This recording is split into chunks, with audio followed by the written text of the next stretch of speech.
Ya, perkenalkan saya Januarius William Gideon Tani dari Teknik Elektro angkatan 17. Saya akan mengerjakan soal UTS kecerdasan buatan. Pertama, saya akan membacakan kode etik dulu. Pertama, saya menyatakan bahwa UTS ini saya kerjakan dengan usaha sendiri. 2. Saya tidak menyalin jawaban dari sumber manapun. 3. Saya bertanggung jawab menjaga agar jawaban UTS tidak disalin oleh mahasiswa lainnya. Tanda tangan. Yang pertama, saya akan menjawab soal yaitu sebuah mesin dikatakan cerdas kalau memiliki dua hal berikut, yaitu kalau menurut saya jawabannya ini adalah jawaban yang kedua. Kenapa dia memiliki bekal pengetahuan dan kemampuan menalar? Karena dia dikatakan sebuah kecerdasan buatan apabila mesin tersebut mampu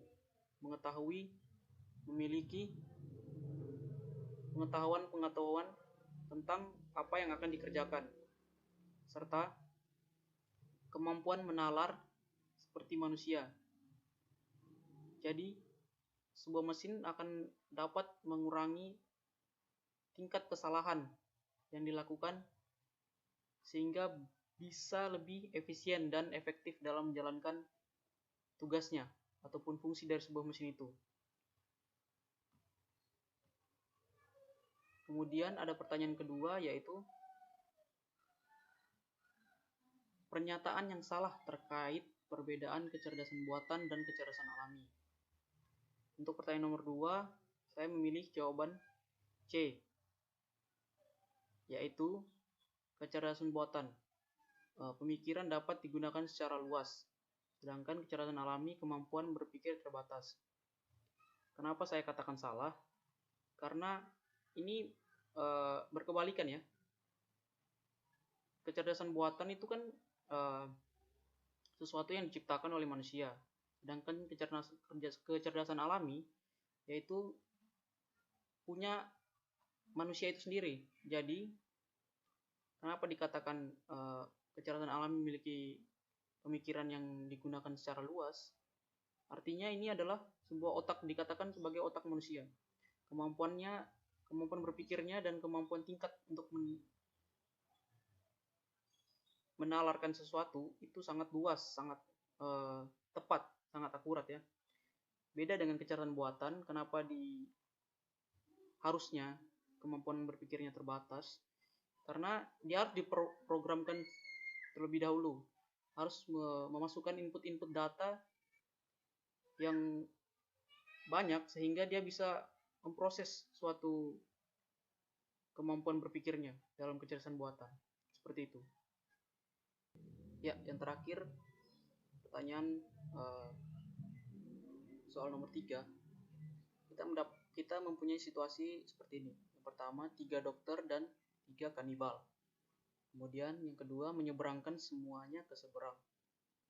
Kemudian yang ketiga, jika terdapat lebih banyak kanibal pada satu sisi, maka dokter akan dimakan oleh kanibal dan permainan berakhir kalah.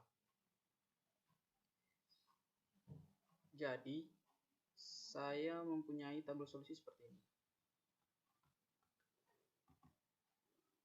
Ini daerah kiri, dan bagaimana kita menyeberangkan ke daerah kanan, ke daerah tujuannya. Bisa dilihat seperti ini, 0,0, kemudian 3,3. Ini tabel solusinya. Kemudian kita lihat ini adalah diagram BFS. Kenapa bisa seperti yang di tabel tadi, 0,0 kemudian 3,3, akan dijelaskan di sini seperti ini alur-alurnya.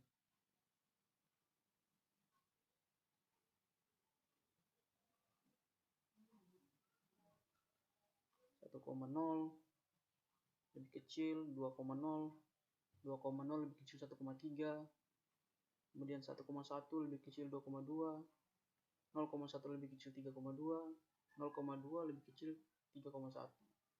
Kemudian seterusnya sampai ke bawah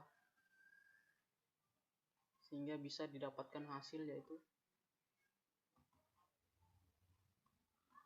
3,3 lebih kecil 0,0. Kemudian ada algoritmanya seperti ini. Algoritma BFS-nya. Evaluasi A lanjut, B, C, D, E, F berhenti di A, kemudian evaluasi B lanjut lagi sampai yang terakhir di tujuan, sampai di evaluasi Z. Kemudian kita punya diagram DFS-nya seperti ini. Kiri kanan D0 K0 D3 K3.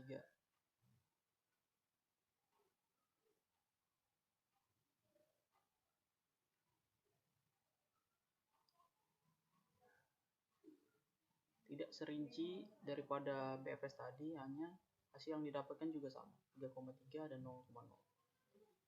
Kemudian ada algoritma DFS-nya seperti ini. Hanya memerlukan sampai di evaluasi ke R untuk kita bisa sampai di tujuan.